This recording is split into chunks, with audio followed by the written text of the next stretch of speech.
ఈరోజు 10-12 సంవత్సరాల నిర్లక్ష్యం వల్ల దేశంలో 9వ స్థానానికి మెట్రోలో మనం పడిపోవడం జరిగింది అధ్యక్ష.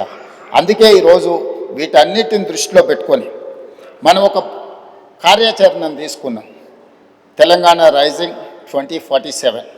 ఇందులో 3 జోన్లుగా మనం విభజించుకోవడం జరిగింది. Cure, pure, rare. క్యూర్ అంటే outer ring road inside 2073 square కిలోమీటర్లు, 1,34,00,000 జనాభా ఉన్నారు అధ్యక్ష.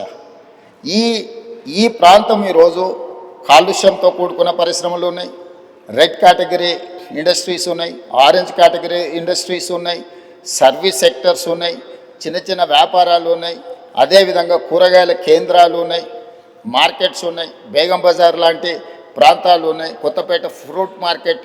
ఇట్లా విపరీతమైన రద్దీ ఉండి ట్రాఫిక్ను నియంత్రించలేనంత పరిస్థితి ఈరోజు మనకు ఎదుర్కొంటున్నాం అధ్యక్ష. అందుకే ఈరోజు ప్రభుత్వం ఈ ప్రాంతాలను 3 జోన్లుగా విభజించిన తెలంగాణ రాష్ట్రాన్ని సంపూర్ణంగా outer ring road inside 2073 square కిలోమీటర్లను కోర్ అర్బన్ రీజన్ ఎకానమీగా, అంటే ఇది ఒక నివాసయోగ్యమైన ప్రాంతమే కాదు, ఆర్థికంగా రాష్ట్రానికి ఆదాయం తెచ్చిపెట్టే ప్రాంతంగా గుర్తించి ఈ ప్రాంతాన్ని ప్రక్షాళన చెయ్యాలని, ఈ ప్రాంతంలో ఉన్న పరిశ్రమలను తరలించడం ద్వారా ఆ పరిశ్రమలో ఉన్న ప్రాంతము ఈరోజు మనకు మల్టీ యూజ్ జోన్కి మార్చుకుంటే నిర్మాణాలకు అవకాశం ఉండి మధ్యతరగతి దిగువ తరగతి వాళ్ళు ఇల్లు కొనుక్కోవాలంటే వాళ్ళ కళ నెరవేరుతుంది, వాళ్ళు ఉన్న ప్రాంతంలోనే వాటిని నిర్మించుకోవడానికి అవకాశం ఉందని చెప్పి ఈరోజు బాలానగర్ కానీ, జీడిమెట్ల కానీ, నాచారం కానీ ఇతర ప్రాంతాలలో ఉన్న పరిశ్రమలు దాదాపుగా 9,000 ఎకరాల భూమి, రోడ్లు, లేఅవుట్లు, పార్కులు పోతే 4,500 దాకా దాదాపుగా శ్రీధర్ బాబు గారు వివరాలు చెప్తారు.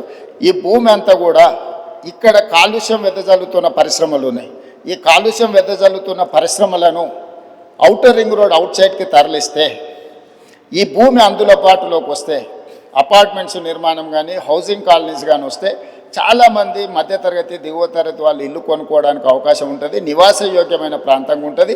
ఈ కాలుష్య పరిశ్రమలను తరలించడం వల్ల ఇక్కడ కాలుష్యాన్ని నియంత్రించినట్టు ఉంటుంది అనేది మొట్టమొదటి ప్రణాళిక అధ్యక్ష.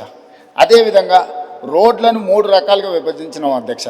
1 underpass, 2 surface, 3 elevated corridors.